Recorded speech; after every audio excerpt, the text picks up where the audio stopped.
has become an investor's darling, and it's no surprise then that the Indian stock market has overtaken Hong Kong's for the first time with a market capitalization of $4.33 trillion, making it the fourth biggest equity market globally. According to a Bloomberg report, Hong Kong stocks have tumbled more than $6 trillion since their peak in 2021.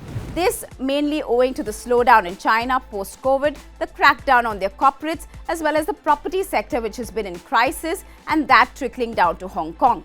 India, on the other hand, has seen a growing retail investor base, strong corporate earnings, and remains among the fastest growing major economies. The markets in particular, Hong Kong's Seng declined for the fourth consecutive year, while Shanghai Stock Exchange saw a second year on the trot of losses. In contrast, the Indian equity markets have gained for the eighth straight year and is poised for further growth. In fact, India's stock market capitalization crossed that $4 trillion mark for the first time back in December 5th. And believe it or not, half of that has come in the past 4 years alone. But a little more perspective on where we stand. Topping this chart, of course, is the United States, which currently is the world's biggest market with an MCAP of $50.86 trillion. This is followed by China with an MCAP of $8.44 trillion, and third spot is taken by Japan at $6.36 trillion.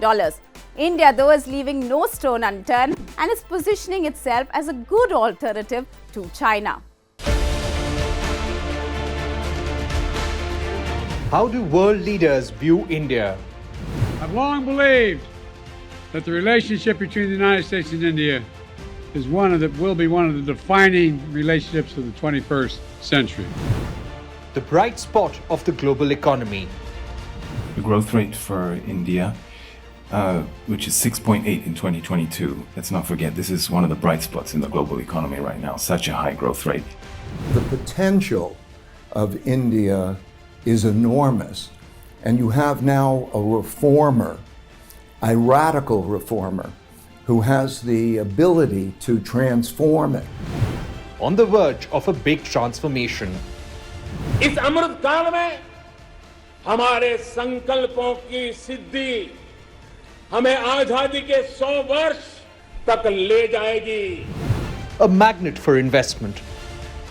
I'm actually incredibly excited about the future of India. I think India has more promise than any large country in the world. The world is bullish on India. Moneycontrol is bullish on India. Join the campaign. Tweet to us with #MC Bullish on India.